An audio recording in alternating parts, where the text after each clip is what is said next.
পর্দা তো করবে নারীরা, পুরুষেরা কেন পর্দা করবে? অথচ আল্লাহ রাব্বুল আলামিন বলেছেন যে নারীর যেমন পর্দা রয়েছে ঠিক তেমনি পুরুষের পর্দা রয়েছে। পুরুষের পর্দা কি? আগামী বছর দৃষ্টি অবনত রাখবে, পর্দার দিকে তাকানো যাবে না, এটা হলো পুরুষের পর্দা। তাছাড়া নাভি থেকে নিয়ে হাঁটুর নিচ পর্যন্ত দায়িত্ব রাখাই হলো পুরুষের পর্দা। নারীর পর্দা কি? আগামী বছর ওয়াহফাজুল ফারজ, যে চক্ষুকে অবনত রাখবে, অর্থাৎ কোন পর পুরুষের দিকে তাকানো যাইবে না, এবং শরীরের স্পর্শকাতর যে জায়গা আছে ওই জায়গাগুলোকে ডাকিয়ে রাখবে, এটা হলো নারীর পর্দা। তাহলে আমরা বুঝতে পারলাম কোরআন থেকে আল্লাহ রাব্বুল আলামিন কোরআনের মধ্যে বলেছেন পুরুষের যেমন পর্দা রয়েছে ঠিক তেমনি নারীরও পর্দা রয়েছে। আর আমাদের সমাজের মধ্যে এমন কিছু মহিলা আছে যেই মহিলাগুলো বলতে থাকে আল্লাহ রাব্বুল আলামিন কোরআনুল কারীমের মধ্যে পর্দার বিধান নাযিল করিয়া নারী জাতির উপর জুলুম করছেন, যেরকম নাউযুবিল্লাহ। অথচ আল্লাহ রাব্বুল আলামিন পর্দার বিধান নাযিল করিয়া নারী জাতির মর্যাদা বাড়িয়েছেন। কিছু কিছু মহিলারা বলে আল্লাহ যে পর্দার বিধান নাযিল করলেন, আমরা নারীরা ঘরের মধ্যে থাকবো না, থাকবো ঘর থেকে আমরা বের হতে পারবো না, এরকম যে আল্লাহ নাযিল করলেন পর্দার বিধান, এটা তো আমাদের উপর বড় জুলুম। এরকম কিছু নারীরা বলতে থাকে আল্লাহর লানত করে ওই সমস্ত নারীদের উপর। এই জন্য এই যে আমাদের মনের মধ্যে এরকম ধারণা আছে, ওই ধারণা থেকে আমরা বাঁচতে হবে। মুআজ্জিজ হাজিরিন, এই যে পর্দা, মহিলারা কেন পর্দা করবে? পর্দা করার কারণ কি? কেন মহিলারা পর্দা করতে হবে? এক নম্বর হলো যে মহিলা অর্থাৎ নারী জাতি, আল্লাহ রাব্বুল আলামিন নারী জাতিকে সৃষ্টি করেছেন পর্দার ভিতর থেকে। আমাদের আদি পিতা হযরত আদম আলাইহিস সালাম, উনাকে আল্লাহ মাটি থেকে বানাইলেন। আদমকে কোথায় থেকে বানাইলেন? মাটি থেকে। আদম হলেন মাটির সৃষ্টি। কিন্তু আল্লাহ রাব্বুল আলামিন হাওয়া আলাইহিস সালামকে মাটি থেকে বানান নাই, বরং আদম আলাইহিস সালামের বাম পাজরের হাড় থেকে আল্লাহ হাওয়া আলাইহিস সালামকে সৃষ্টি করেছেন। আল্লাহ রাব্বুল আলামিন ইচ্ছা করলে হযরত হাওয়া আলাইহিস সালামকে যেরকম আদমকে মাটি থেকে বানাইছেন, হাওয়াকে ইচ্ছা করলে আল্লাহ সরাসরি মাটি থেকে বানাইতে পারতেন। কিন্তু আল্লাহ রাব্বুল আলামিন হাওয়া আলাইহিস সালামকে আদম আলাইহিস সালামের বাসা একটা হাড় থেকে বানাইয়া দুনিয়ার নারী জাতিদেরকে ওই দিকে মেসেজ করলেন, ও দুনিয়ার নারী জাতিরা, তোমরা মূলত এই পর্দার ভিতর থেকে তোমরা সৃষ্টি হয়েছ, এতে যদি দুনিয়ার জন্য তোমরা সুখ শান্তি পেতে চাও, সম্মান পেতে চাও, তাহলে পর্দার বিধান মেনে নাও। তাহলে নারী জাতিকে আল্লাহ প্রথম নম্বর কারণ হলো পর্দার ভিতর থেকে বানিয়েছে, এতে নারী জাতিরা পর্দা করতে হবে। আল্লাহ রাব্বুল আলামিন আমার আপনার নবীকে জানাইয়া দিলেন। আমার বানের ভাইয়েরা, আল্লাহ রাব্বুল আলামিন আমার আপনার নবী মুহাম্মদুর রাসূল সাল্লাল্লাহু আলাইহি ওয়াসাল্লামকে জানাইয়া দেয়, ওগো নবীজি, আমি আল্লাহ রাব্বুল আলামিন হযরত আদম আলাইহিস সালামকে মাটি থেকে আমি আল্লাহ বানাইলাম, কিন্তু আমি আল্লাহ রাব্বুল আলামিন হযরত হাওয়া আলাইহিস সালামকে মাটি থেকে বানাই নাই। হযরত আদম আলাইহিস সালাম যখন জান্নাতের মধ্যে ছিলেন, এমন সময় আদম আলাইহিস সালাম তাকায় দেখেন তার পাশে একজন নারী। এবার আদম আলাইহিস সালাম অবাক হয়ে যায়, আর ডাক দেখো, মান আনতে, তুমি কে? এবার উনি ডাক দেখো, আনা হাওয়া, আমার নাম হলো হাওয়া। আদম আলাইহিস সালাম ডাক দেয় বলে, মিন আইনা জিতি, এর হাওয়া তুমি কোথায় থেকে এসেছো? হাওয়া আলাইহিস সালাম ডাক দেয় বলে, খলিকতু মিন দিলাইকা রাইসার, হে আদম আলাইহিস সালাম, আল্লাহ রাব্বুল আলামিন আমাকে আপনার বাম পাজরের হাড় থেকে বানিয়েছেন। আল্লাহ রাব্বুল আলামিন আমার আপনার নবী আখির জামানার পয়গম্বর মুহাম্মদুর রাসূলকে সম্বোধন করে বলে, ওগো নবীজি, আমি আল্লাহ রাব্বুল আলামিন হযরত হাওয়া আলাইহিস সালামকে আদম আলাইহিস সালামের হাড় থেকে বানিয়েছি। আমি আল্লাহ ইচ্ছা করলে হযরত হাওয়া আলাইহিস সালামকে মাটি থেকে বানাইতে পারতাম, কিন্তু আমি আল্লাহ রাব্বুল আলামিন হাওয়াকে মাটি থেকে বানাই নাই। শুধু তাই নয়, আল্লাহ রাব্বুল আলামিন আমার আপনার নবীকে সম্বোধন করে বলে, ওগো নবীজি, আমি আল্লাহ রাব্বুল আলামিন হাওয়া আলাইহিস সালামকে আদম আলাইহিস সালামের চামড়া থেকে বানাই নাই। আমি আল্লাহ রাব্বুল আলামিন হাওয়া আলাইহিস সালামকে আদম আলাইহিস সালামের গোশত থেকে বানাই নাই। আমি আল্লাহ হাওয়া আলাইহিস সালামকে আদমের হাড় থেকে বানিয়েছি।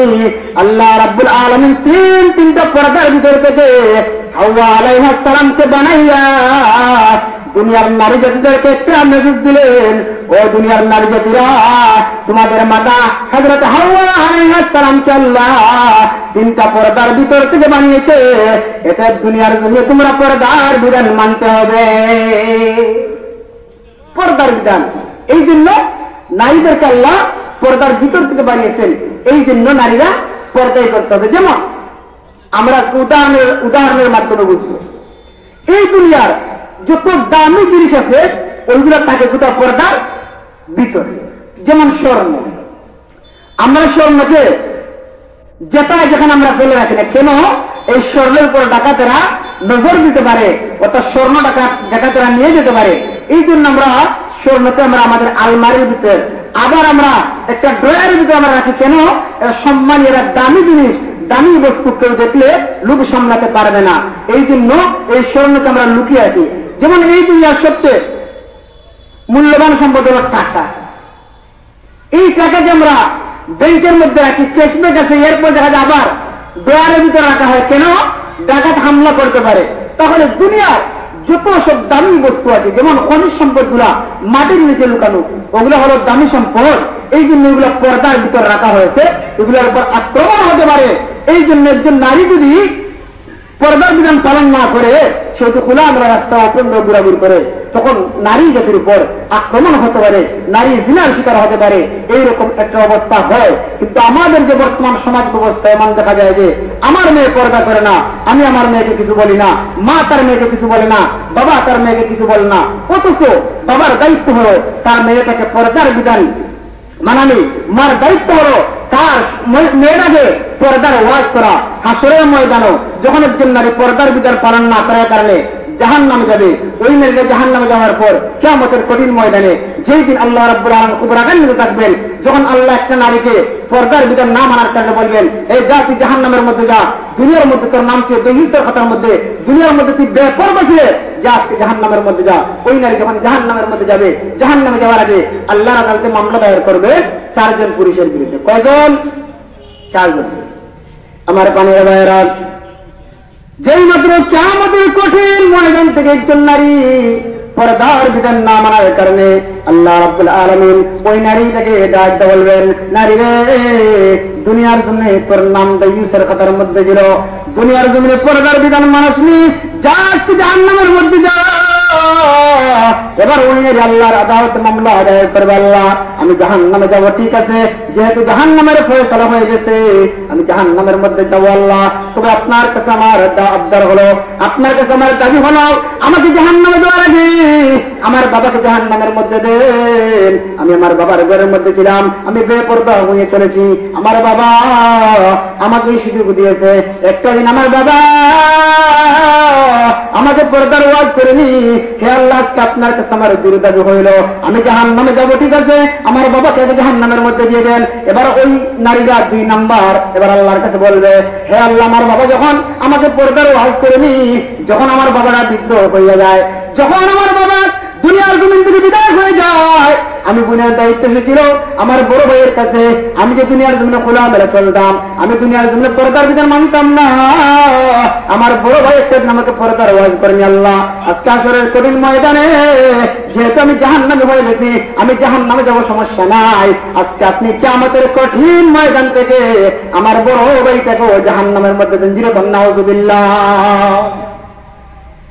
আমার বানের বাইরা পর্দার অন্তরালে মা গভীর কান দিয়ে শুনবেন, যদিও ওয়াজটা আপনাদের বিভক্ত মনে হয়, আসলে আপনাদের বিপক্ষে না, ওয়াজগুলো হলো নারী জাতির পক্ষে।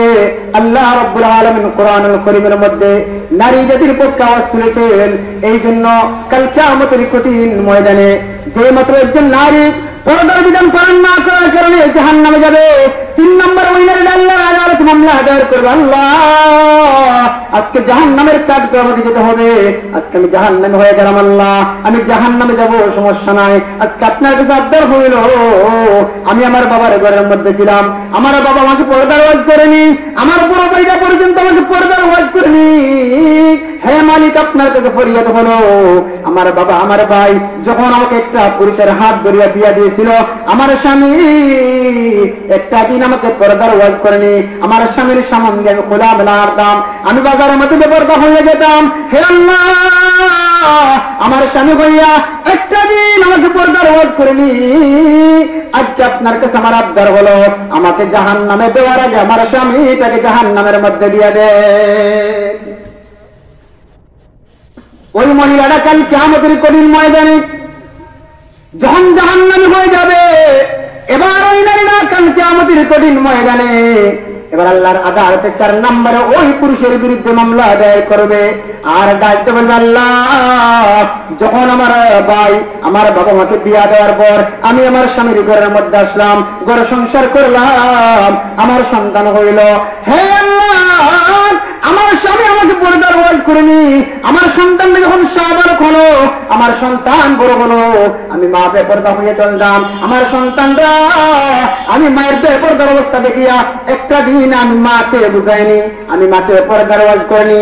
আল্লাহ আজকে কিয়ামতের কঠিন ময়দানে আপনার কাছে আমার দরখাস্ত হইল, আমাকে জাহান্নামে দেওয়ার আগে আমার সন্তানটারে জাহান্নামের মধ্যে দিয়া দেন।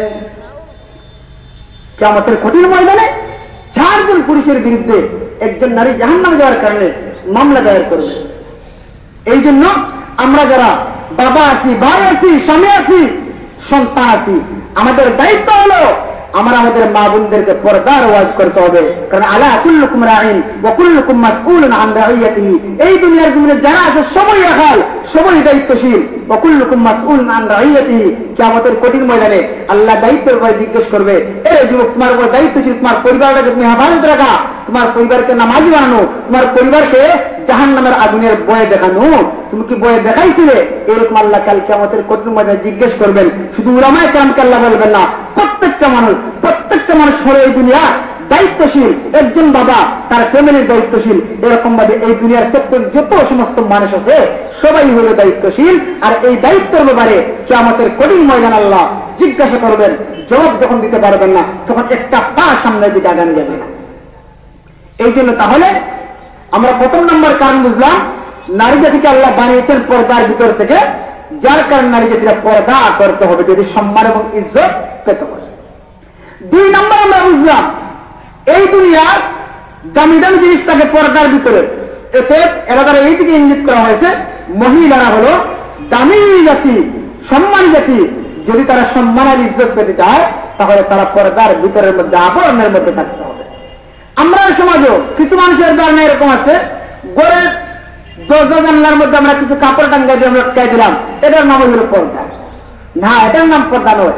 ঘরের দরজা এবং জানলার মধ্যে কাপড় লটকাইবেন ঠিক আছে, কিন্তু সম্পূর্ণরূপে ইসলামের রূপন পালন করিয়া কোরআন সুন্নাহ অনুযায়ী পর্দার বিধান মাইয়া যদি কোন নারী চলতে পারে, মরতে দেরি হবে, আল্লাহর তৈরি জান্নাতের মধ্যে যেতে একটা মুহূর্ত দেরি হবে না। যেমন যিনি নারী হবে তার মধ্যে একটা গুণ থাকা আবশ্যক, যেটা হলো লজ্জা। যার মধ্যে লজ্জা নাই, যে নারীর মধ্যে লজ্জা নাই, ওই নারী আর বেটার মধ্যে কোনো পার্থক্য নাই। এই জন্য যিনি নারী হবে, যিনি মহিলা হবেন, তার মধ্যে একটা গুণ থাকতে হবে, সেটার নাম কি? লজ্জা শরম। যেমন হযরত মূসা আলাইহিস সালাম, একটা ঘটনা থেকে আমরা বুঝবো, মনোযোগ দিয়ে শুনবেন। হযরত মূসা আলাইহিস সালাম উনি একজন আল্লাহর জলিল কদর নবী, খুব রাগী একজন নবী। মূসা আলাইহিস সালাম প্রথমে ছিলেন মিশরের মধ্যে। মূসা আলাইহিস সালাম আপনারা সবাই জানেন লালিত পালিত হয়েছেন ফেরাউনের রাজপ্রাসাদের মধ্যে।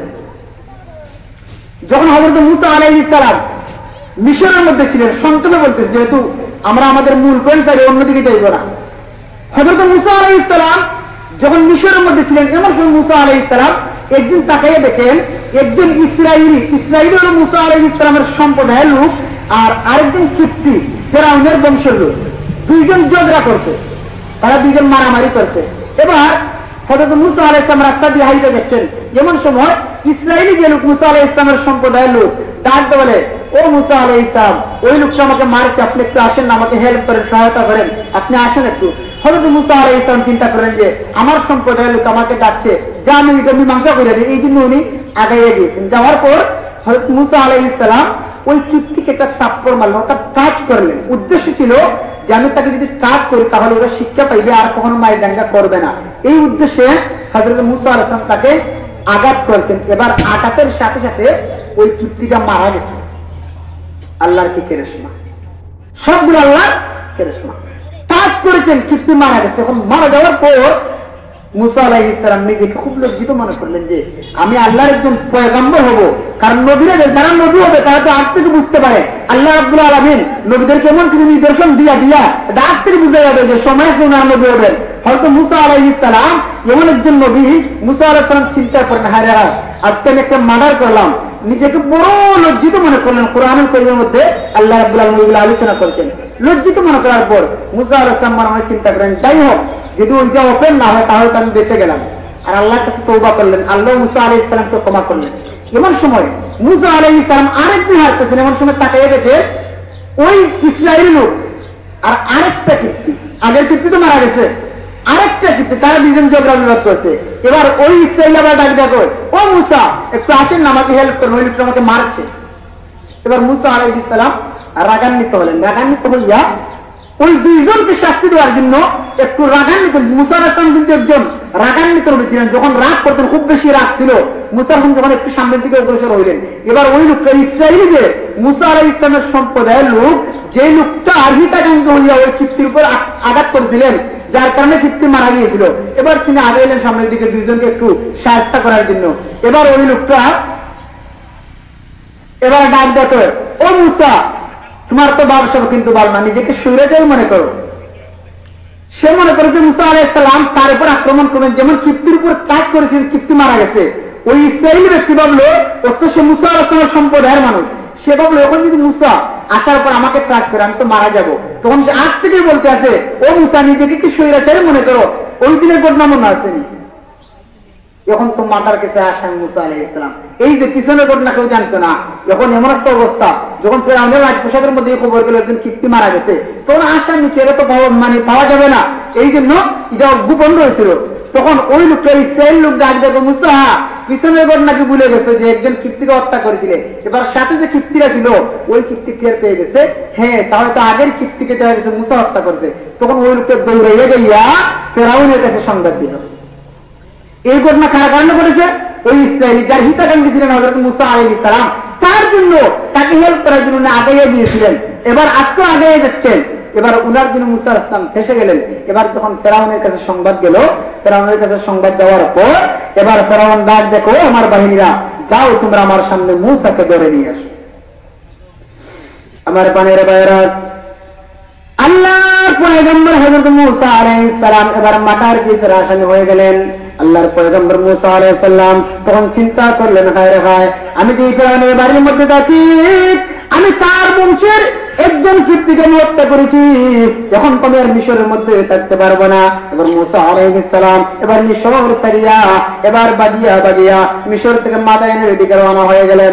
হযরত মুসা আলাইহিস সালাম যখন মিশর ছাড়িয়া মাদায়েনের মধ্যে চলে গেলেন, মাদায়েনের মধ্যে কাউকে তিনি ছিলেন না। ও প্রত্যেকটা জায়গা কি খাবেন, কোথায় থাকবেন, কার বাড়িতে আশ্রয় নেবেন, আল্লাহর পয়গম্বর মুসা আলাইহিস সালাম এমন সময় চিন্তার মধ্যে পড়ে গেলেন, হায় রে হায়, আমি আমার মা ছাড়িয়া, আমি মিশরের জমিন ছাড়িয়া এখন মাদায়েনের মধ্যে আসলাম, আমি কোথায় বা থাকবো, কার বাড়িতে থাকবো, রাত্রিবেলা আমি কোথায় রাত্রি যাপন করবো। আল্লাহর পয়গম্বর হযরত মুসা আলাইহিস সালাম যেই মাত্র মাদায়েনের মধ্যে চলে গেলেন, এমন সময় একটু দূর তাকাইয়া দেখেন দুইজন নারী, তারা তাদের ছাগল নিয়ে দাঁড়িয়ে আছে, আর কিছু দূর একটা ইন্দিরার মধ্যে কিছু মানুষেরা তাদের ছাগলদের পানি পান করাচ্ছে। আল্লাহর পয়গম্বর হযরত মুসা আলাইহিস সালাম এবার ওই তরুণীর পাশে চলে গেলেন। দুইজন তরুণীর পাশে গিয়ে ডাক দিলেন, মা তোমরা কেন এই জায়গায় অপেক্ষা করছো, কেন ছাগল গুলা নিয়ে দাঁড়িয়ে আছো?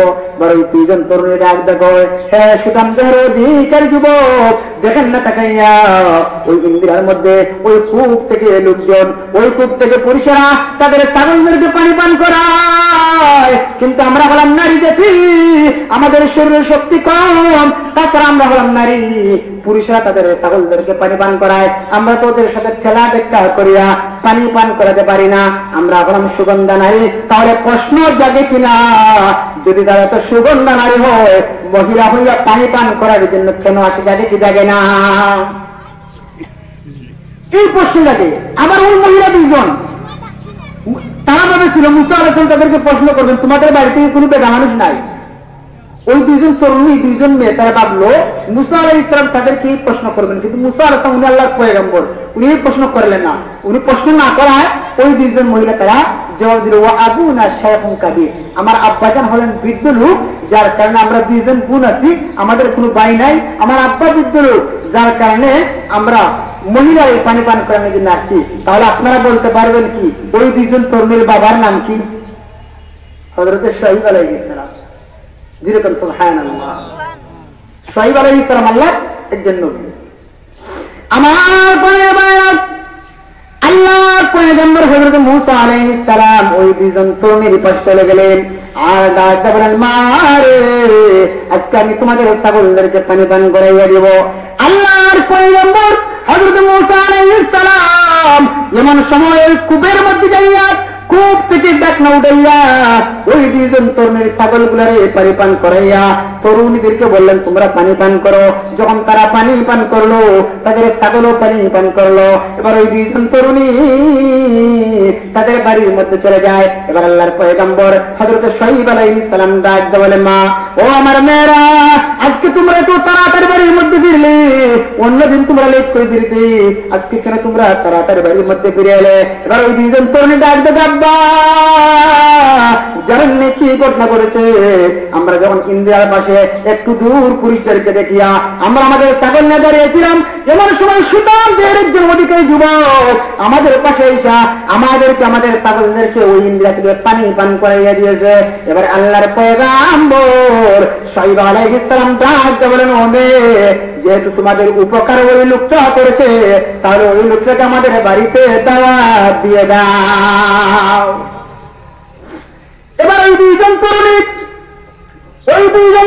মধ্যে থেকে একজন তরুণী আল্লাহর পয়গম্বর হযরত মূসা আলাইহিস সালামকে তাদের বাড়িতে দাওয়াত দেওয়ার জন্য যেই মাত্র এসেছে, আর ওইদিকে হযরত মূসা আলাইহিস সালাম একটা গাছের ছায়ায় হেলান দিয়া বসে আছে, আর চিন্তার মধ্যে পেরেশান। আল্লাহকে ডাক দিতে, মালিক আমি মাদানের মধ্যে আসলাম, আমার তো যাওয়ার জায়গা নাই, আমার টাকার জায়গা নাই, মালিক তোমার টাকার যে খাওয়ার ব্যবস্থা করে দাও। যে মাত্র এই কথা বলে গাছের ছায়ার মধ্যে হেলান দিয়ে এরকম ভাবে বসে আছেন। আর ওইদিকে শুআয়ব আলাইহিস সালামের একজন মেয়ে এবার যে মাত্র আল্লাহর পয়গম্বর হযরত মূসা আলাইহিস সালামকে দাওয়াত দেওয়ার জন্য চলে যায়। ওই মেয়েটা ওয়াজাআত ইহদাহুমা তামশি আলা ইস্তিহয়া قالت إن أبي يدعوك ليجزيك أجر ما سقيت لنا।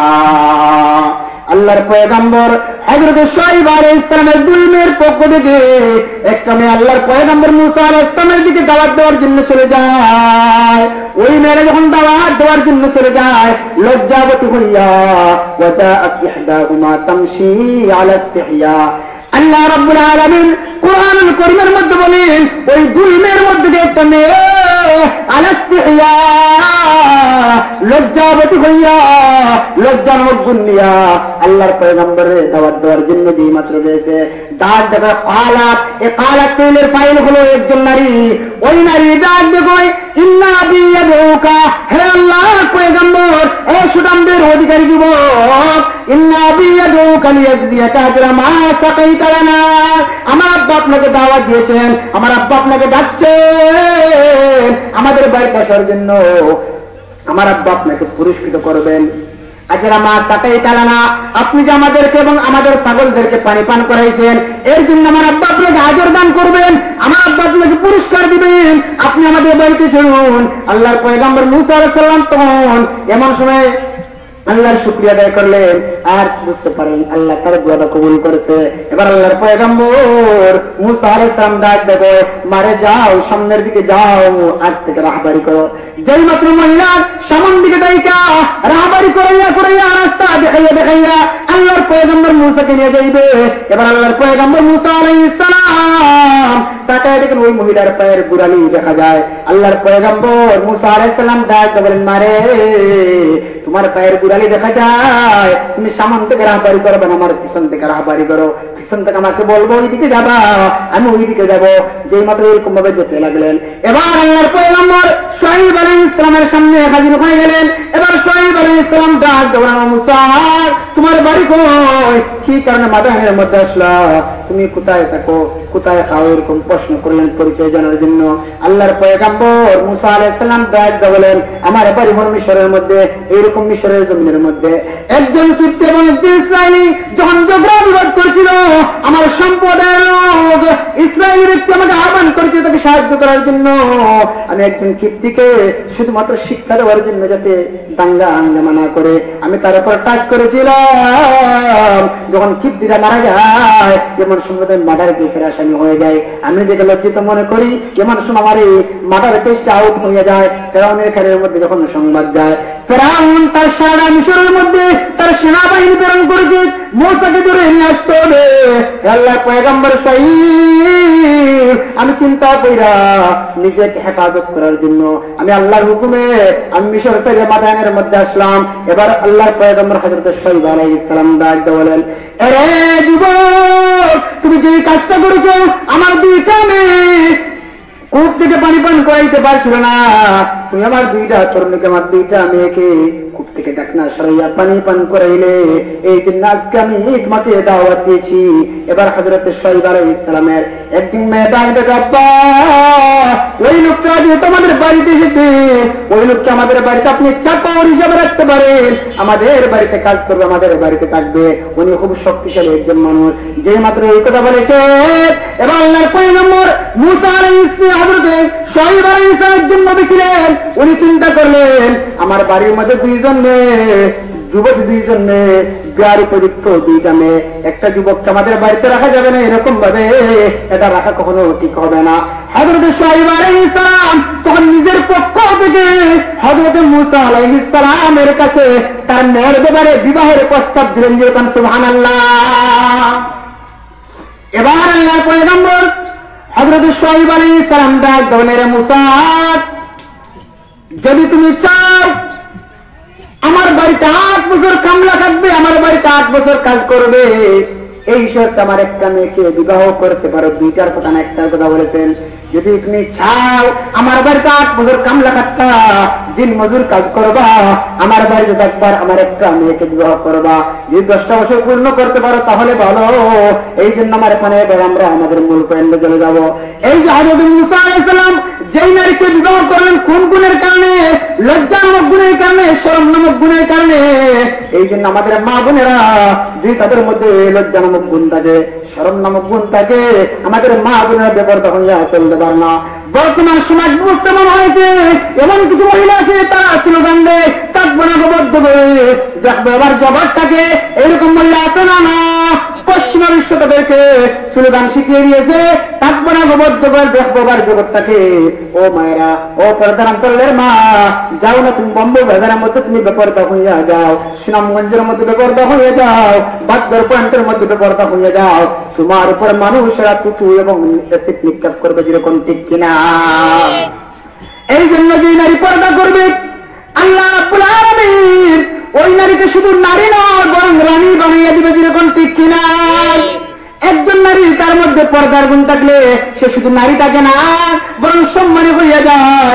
এই জন্য আমার পানের বাইরা হযরত উমর রাদিয়াল্লাহু আনহু বলেন, ও দুনিয়ার পুরুষেরা, তোমরা তোমাদের সন্তানের জন্য নেককার নারী উপহার দাও। নেককার নারী কারা? আল্লাহর হাবিবের হাদিসের মধ্যে বলেন, আল মারআতু ইযা সাল্লাত খামসা, ওই নারী এই হলো নেককার যেই নারী 5 ওয়াক্ত নামাজ পড়ে, ওয়াসামাত শাহরাহা, ওই নারী হলো নেককার। যেই নারী রমজানের রোজা রাখে, ওয়া আহসানাত ফারজাহা, ওই নারী হলো নেককার। যে নারী পর্দা করে, ওয়া তাআত বালাহা, ওই নারী নেককার। যে নারী স্বামীর খিদমত করে, ফাল তাদখুল মিন আই আবওয়াবিল জান্নাতি শাআত। যদি এই 4টা গুণে কোন নারী গুণান্বিত হয়ে যায়, ওই নারীটা জান্নাতের যে কোনো দরজা দিয়া তার ইচ্ছা মতো প্রবেশ করতে পারবে। এই জন্য আমরা আমাদের তিলাওয়াত আয়াতের মধ্যে চলে যাব। আল্লাহ রাব্বুল আলামিন কোরআনুল কারীমের সূরা আহজাবের মধ্যে বলেন, ইয়া নিসাআন নবী লাস্তুন্না কাআহাদিন মিনান নিসা। আমার আল্লাহ নবীর বিবিদেরকে সম্বোধন করে বলেছে, ইয়া নিসাআন নবী, ও নবীর বিবিরা, ও নবীর পত্নীরা, লাস্তুন্না কাআহাদিন মিনান নিসা, ও নবীর বিবিরা, তোমরা দুনিয়ার সাধারণ মহিলাদের মতো না, তোমরা দুনিয়ার সাধারণ মহিলাদের মতো না। ইনিত্তাকাইতুন্না ফালা তাখদা'না বিল কওল, ও নবীর বিবিরা, ইনিত্তাকাইতুন্না, যদি তোমরা আল্লাহকে ভয় করো, ফালা তাখদা'না বিল কওল, পরপুরুষের সাথে মর্জনীয় কণ্ঠে কথা বলবা না, পরপুরুষের সাথে নরম কণ্ঠে কোমল কণ্ঠে কথা বলবা না। ফালা তাখদা'না বিল কওল ফায়াতমা আল্লাযী ফী কলবিহি মারাদু ওয়া কুলনা কওলান মারুফা। আল্লাহ রাব্বুল আলামিন আমার আপনার নবীর বিবিদেরকে সম্বোধন করে ডাক দেয়া বলে, ও নবীর বিবিরা, যদি পরপুরুষের সাথে মর্জনীয় কণ্ঠে নরম কণ্ঠে কোমল কণ্ঠে কথা বলো, যে লম্পটের অন্তরের মধ্যে, যার অন্তরের মধ্যে বেদি রয়েছে, রূপ রয়েছে, ওই লম্পট ওই বাচ্চাটা পলুব্ধ হয়ে যাইবে। এই জন্য আল্লাহ রাব্বুল আলামিন নবীর বিবিদেরকে এই ওয়াজ করেছে। নবীর বিবিদেরকে আল্লাহ সম্বোধন করে ডাক দেখো, নবীর বিবিরা, তোমরা কোন পরপুরুষের সাথে মর্জনীয় কণ্ঠে কথা বলবা না, কারণ পরপুরুষের সাথে কথা বললে যার অন্তরের মধ্যে খারাপই ধারণা আছে, ওই লোকটা পলুব্ধ হয়ে যাইবে। ওয়া কুলনা কওলান মারুফা। আল্লাহ ডাক দেখো, নবীর বিবিরা, বরং তোমরা পরপুরুষের সাথে কথা বলার প্রয়োজন হলে পর্দার বিধান মানিয়া নম্রনীয় কণ্ঠে আস্তে আস্তে কথা বলবে। এই জন্য আমার পানে এবারে পরে আয়াতের মধ্যে আল্লাহ রাব্বুল আলামিন বলেন, ওয়াকারনা ফী বুয়ুতিকুন্না ওয়ালা তাবাররাজনা তাবাররুজাল জাহিলিয়াতিল উলা। ও নবীর বিবিরা, মানে আখির জামানার পয়গম্বর মুহাম্মদুর রাসূলুল্লাহ জন্য 11 জন বিবি আমার আল্লাহ সম্বোধন করে ডাক দেখো, ওয়াকারনা ফী বুয়ুতিকুন্না, ও নবীর বিবিরা, তোমরা ঘরের মধ্যে থাকবে, তোমাদের টাকার জায়গা হলো ঘর। এই জন্য নারী জাতির টাকার জায়গা হলো ঘর। নারীরা যখন কোনো কাজে বাইরে কোনো দরকার ছাড়া যেতে পারবে না। এই জন্য যদি কোথাও যেতে হয়, পর্দার বিধান মানিয়া বুরকা পরিয়া, পর্দার পরিপূর্ণ বিধান মানিয়া তার গার্জিয়ান নিয়ে যাইবে। এই জন্য আল্লাহ রাব্বুল আলামিন নবীর বিবিদেরকে সম্বোধন করে বলে, ও নবীর বিবিরা, ওয়াকারনা ফী বুয়ুতিকুন্না, তোমরা ঘরের মধ্যে থাকবে, ওয়ালা তাবাররাজনা তাবাররুজাল জাহিলিয়াতিল উলা, জাহিলি জমানার মহিলাদের মতো নিজেদেরকে প্রদর্শন করিয়া বাহিরে বের হইবা না। আমার পানে ভাইরা, জাহিলি জমানা কেমন বড় একটা পাষণ্ড জমানা ছিল, কেমন জুলমতের জমানা ছিল। জাহিলি জমানার মেয়েদের কোনো ইজ্জত ছিল না। জাহিলি জমানা, আইয়ামের জাহিলিদের জমানা, আল্লাহর হাবিব দুনিয়াতে আসার আগের জমানা এত জাহিল ছিল, এত মূর্খ ছিল। তেমন আল্লাহর হাবিব যখন দুনিয়ার জমিনে আসলেন, নবীজি নবুয়ত পাওয়ার আগে আয়েশা দেখলেন জাহিলি জমানায় মহিলাদের কোনো দাম নাই, মহিলাদের কোনো দাম নাই। যদি কোন লোকের মেয়ে সন্তান হইতো, মেয়ে সন্তানকে কবরের মধ্যে দাফন করতো। এমন একটা জমানা ছিল জাহিলি জমানা, যেই জমানার মধ্যে তার আপন মেয়েটাকে কবরের মধ্যে দাফন করতো। শুধু তাই নয়, এমন একটা জমানা ছিল যে জমানার মধ্যে যখন কোন নারীর স্বামী মারা যেত, ওই নারীটাকে 1 বছর একটা ঘরের মধ্যে আবদ্ধ করে রাখা হতো। ওই নারীর ঘুম নাই, খানি নাই, গোসল নাই, এরকম অবস্থা হতো। 1 বছর যখন পূর্ণ হতো, ওই নারীকে ঘর থেকে বের করে দিয়া রাস্তার মধ্যে গাছের সাথে বাঁধিয়ে রাখা হতো। আর প্রতিকারা বণিকেরা তখন রাস্তা দিয়ে হারতো। ওই নারীর উপর ছাগলের লেটা দিয়ে, বুড়ার লেটা দিয়ে দিল মারতো। এমন একটা জমা ছিল, নারীদের কোনো ইজ্জত ছিল না, নারীদের কোনো সম্মান ছিল না। এমন একটা সিচুয়েশনে আল্লাহর হাবিব মুহাম্মদুর রাসূলুল্লাহ আদর্শের মুহাম্মদুর রাসূলুল্লাহ সারা বিশ্বের মানুষের বিরুদ্ধে ভাষণ দিলেন।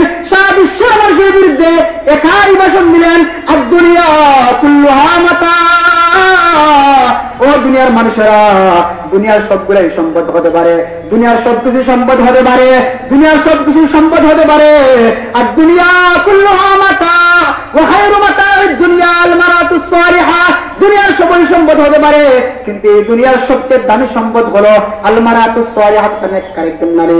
নারী যদি নেককার হয়ে যায়, ওই নারীটাই হলো দামি একটা সম্পদ। এই জন্য আল্লাহর হাবিব বিশ্বনবী রাহমাতুল লিল আলামিন হাজার হাজার বেঈমানদের বিরুদ্ধে ভাষণ দেন। সারা বিশ্বের মানুষ একদিকে, নারী জাতির কোনো সম্মান ছিল না, নারীর মর্যাদা তারা বুঝত না। শুধু আখির জামানার পয়গম্বর একজন নবী শুধু তাদের বিরুদ্ধে ভাষণ দিয়েছেন।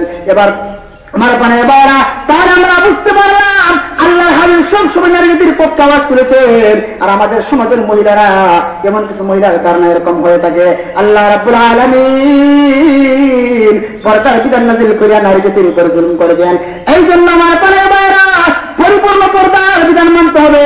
আমরা কোরআনুল কারীমের আয়াত থেকে বুঝতে পারলাম আল্লাহ রাব্বুল আলামিন নবীর বিবিদেরকে সম্বোধন করিয়া পর্দার ওয়াজ করেছেন, আর আমরা তো হলাম সাধারণ। এই জন্য দুনিয়ার নারী জাতিরা যদি পর্দার বিধান মানতে পারো, তোমার জিন্দগিটা হবে সফল কাম জিন্দগি। আখিরাতে তোমার জিন্দগি সফল কাম, ইহকালীন শান্তি এবং পরকালীন মুক্তির জন্য তোমার পর্দাই তোমার জন্য যথেষ্ট। এই জন্য আমার পানের বাবা, পর্দা না পাওয়ার কারণে কাল কিয়ামতের কঠিন ময়দানে কেমন অবস্থা হবে। আল্লাহর হাবিব যখন মেরাজ করলেন, আল্লাহ রাব্বুল আলামিন আমার আপনার নবীকে যখন মেরাজের মধ্যে দাওয়াত দিলেন, আল্লাহর সাথে নবীর দিদার হবে। এবার আমার আপনার নবী যখন মেরাজের মধ্যে গেলেন, আল্লাহর হাবিব বিশ্বনবী রাহমাতুল লিল আলামিন থেকে নিয়ে 1500 বছর আগে মেরাজের ঘটনা বর্ণনা করেছেন। যখন নবী আমার মেরাজের মধ্যে গেলেন, আল্লাহ নবীকে দাওয়াত দিলেন, নবী আকরাম সাল্লাল্লাহু আলাইহি ওয়াসাল্লাম জান্নাতের মধ্যে গেলেন। আল্লাহর হাবিব জান্নাতের দিকে তাকিয়ে দেখেন নারী জাতির সংখ্যা বেশি। যেরকম সুবহানাল্লাহ। এবার আমার আপনার নবী জান্নাত দেখিয়া ঘুরিয়া ঘুরিয়া জাহান্নামের মধ্যে যখন গেলেন, জাহান্নামের মধ্যে উকি মেরে তাকাইয়া দেখেন জাহান্নামের মধ্যে নারী জাতির সংখ্যা বেশি। যেরকম নাউযুবিল্লাহ। তাহলে এর দ্বারা প্রতীয়মান হয় জান্নাতের মধ্যে নারী জাতির সংখ্যা বেশি, জাহান্নামের মধ্যে নারীদের সংখ্যা বেশি। এর দ্বারা এই কথা প্রতীয়মান হয় এই দুনিয়ার জমিনে নারীদের সংখ্যা বেশি। যেরকম ঠিক কিনা? এই জন্য আল্লাহ হাবিব যখন মেরাজ করিয়া নারীদেরকে জাহান্নামে জ্বলতে দেখিয়া আল্লাহর হাবিব যখন দুনিয়ার জমিনে আসলেন, নবী আমার কামরা থেকে বের হয় না, নবী দরজা বন্ধ করে দিয়া সিজদার মধ্যে কান্না করে, মালিক আমার উম্মতের মহিলারা জাহান্নামের মধ্যে যায়। আমি দুনিয়ার জন্য তো কষ্ট করলাম যে উম্মতের জন্য, আমার উম্মতেরা জাহান্নামের মধ্যে যাবে, আমার উম্মতের নারীরা জাহান্নামে যাবে, সহ্য করতে পারি না। আল্লাহর হাবিব বিশ্বনবী রাহমাতুল্লাহ আলাইহি কামরা বন্ধ করে দিয়েছে। এবার ফাতিমাতুজ জাহরা রাদিয়াল্লাহু আনহা আল্লাহর হাবিবের কামরার মধ্যে যাইয়া ক্বারা বাবাহা যেই মাত্র কসারাত করলেন আর নবীজিকে সালাম দিলেন, আসসালামু আলাইকা ইয়া আবি, হে আমার আব্বা, আমি আপনার মেয়ে ফাতিমা, আজ কয়েকটা দিন হয়ে যায় আপনার চেহারা দেখেন, আপনি কেন কামরা থেকে বের হন না? আল্লাহর নবী বিশ্বনবী রাহমাতুল লিল আলামিন যেমন সময় যেই মাত্র দরজাখানা খুলে দেওয়া হলো, ফাতিমাতুজ জাহরা রাদিয়াল্লাহু আনহা কামরার মধ্যে প্রবেশ করে তাকাইয়া দেখেন আল্লাহর হাবিব সুরজ বাচ্চাদের মতো হাউমাউ করে কান্না করে। এবার ফাতিমাতুজ জাহরা রাদিয়াল্লাহু আনহা ডাক বলে, আব্বা আপনি কেন কান্না করেন, কি হয়েছে? হে আব্বা আপনি কেন কান্না করেন? আল্লাহর নবী ডাক দেখে, ফাতিমা যখন আমি মেরাজের মধ্যে গেলাম, আমি যখন জান্নাত দেখলাম, যখন আমি জাহান্নামের মধ্যে উকি মেরে তাকালাম, আমি জাহান্নামের মধ্যে তাকাইয়ে দেখি রে ফাতিমা আমার উম্মতের নারীরা জাহান্নামের মধ্যে জ্বলতেছে। শুধু তাই নয় রে ফাতিমা, নারী জাতির শাস্তি 6টা পদ্ধতিতে আমার উম্মতের নারী জাতিরকে শাস্তি দেওয়া হইতেছে। ওই 6টা পদ্ধতির কষ্ট দেখিয়া আমি বিশ্বনবী সহ্য করতে পারি না। এবার ফাতিমাতুজ জাহরা রাদিয়াল্লাহু আনহা ডাক বলে, আব্বা জান তাহলে প্রথম নাম্বার পদ্ধতি কি?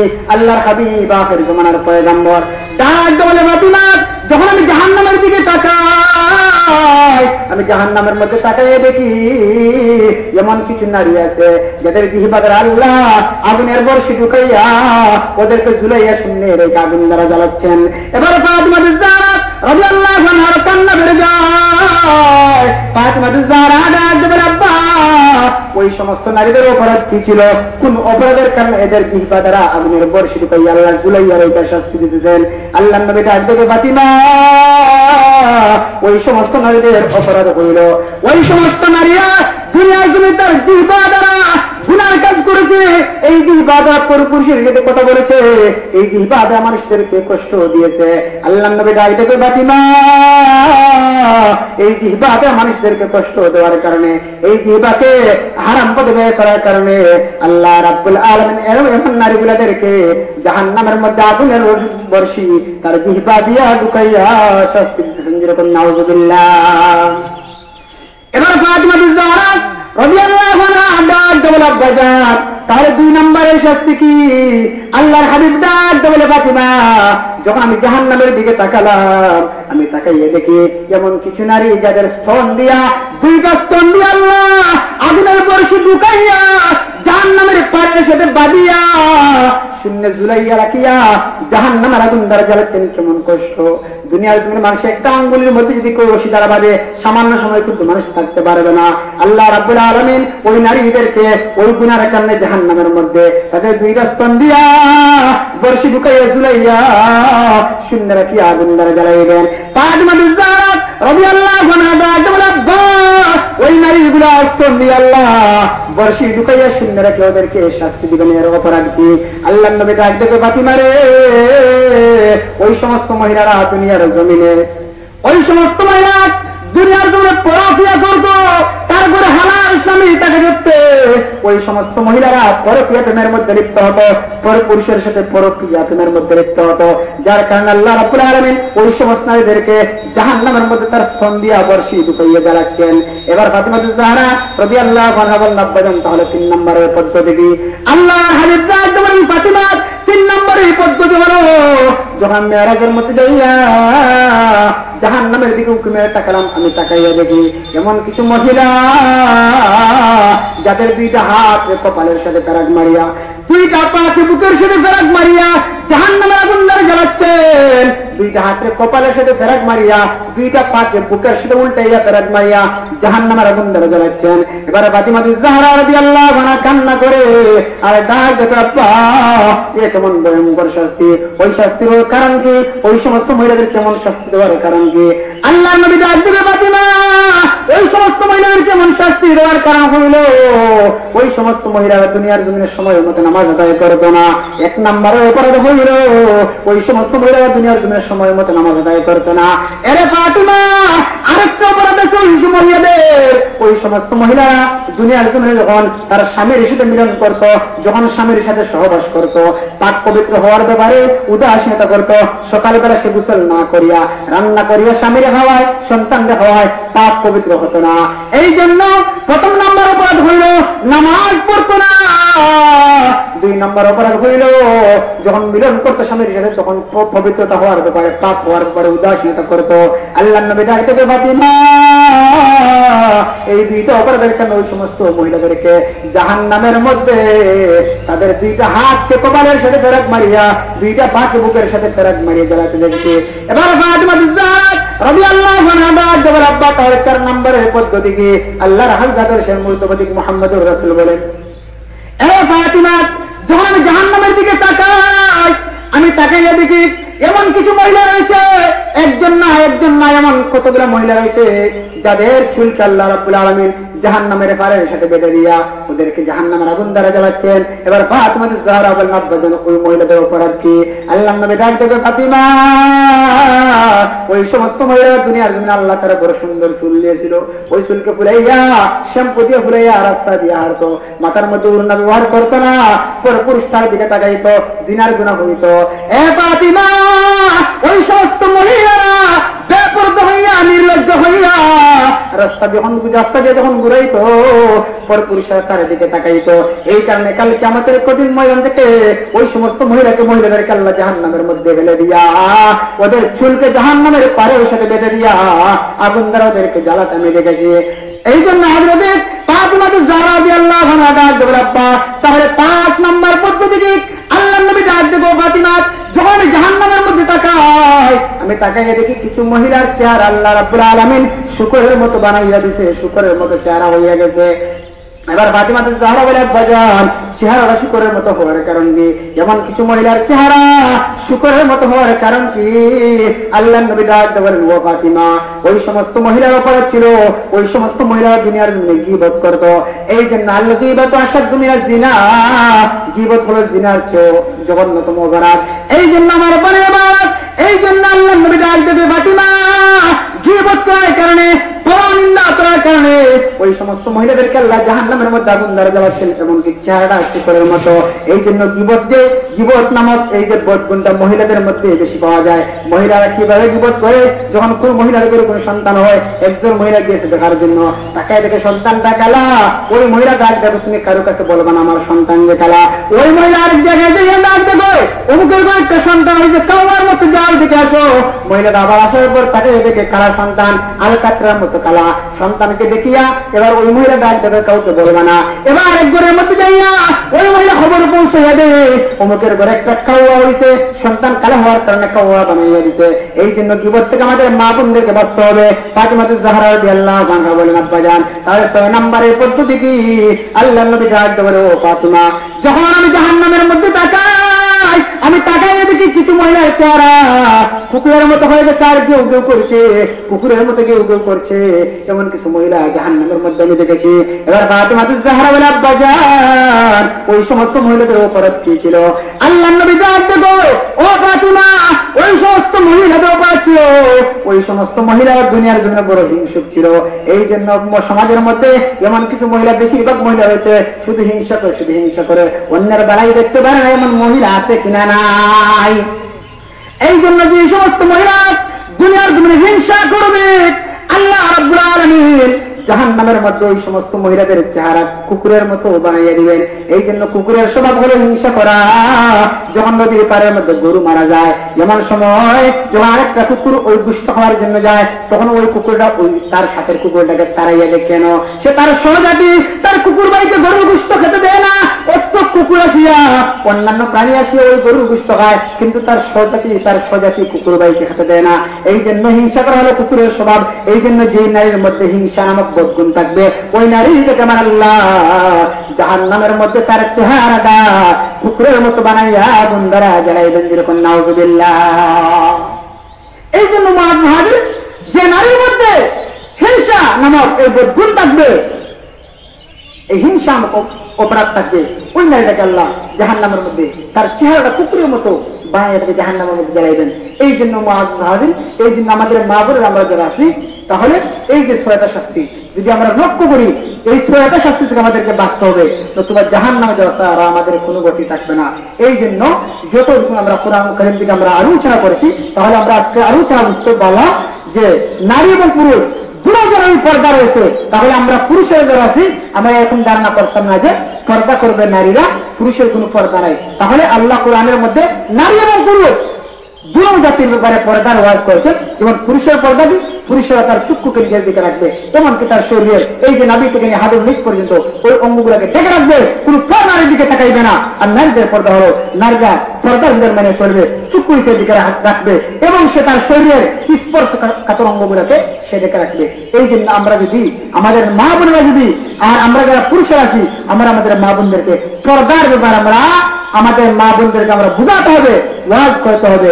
এমন যদি পর্দার বিধান না মানে, তেমন কি আপনি তারপরে কঠোর করে তারপর আপনি প্রত্যাঘাত করতে পারবেন। কারণ পর্দার বিধান হলো ফরজ, নামাজ দিয়ে এরকম ভাবে ফরজ, পর্দা করো ফরজ। এই জন্য আল্লাহ রাব্বুল আলামিন যেন আমাদের মা বোনদেরকে পর্দাশীল বানিয়ে দেয়। এই জন্য মুআযযাদের এই দুনিয়ার জমিন সামান্য দিন, এই জন্য আমি চেষ্টা করবো আমার গোটা আমি কিভাবে বাঁচাইবো। হাসরের ময়দানে আল্লাহ রাব্বুল আলামিন জিজ্ঞেস করবেন, তুমি একটা ফ্যামিলি দায়িত্বশীল ছিলে, তোমার ফ্যামিলিকে কি তুমি বাঁচাইছিলে? আল্লাহ বলেন, ইয়া আইয়ুহাল্লাযীনা আমানু কু আনফুসাকুম ওয়া আহলিকুম নারা, ও ঈমানদাররা তোমরা নিজে এবং নিজের পরিবারের জাহান্নামের আগুন থেকে বাঁচাও। তাহলে আমি জাহান্নামের আগুন থেকে বাঁচতে হইতো না, আমার পরিবারও বাঁচাই লাগবো। হাসরের ময়দানে আল্লাহ জিজ্ঞেস করবেন, বান্দা তুমি যে জাহান্নামের আগুন থেকে বাঁচছো, তোমার পরিবারও বাঁচাইছো নি?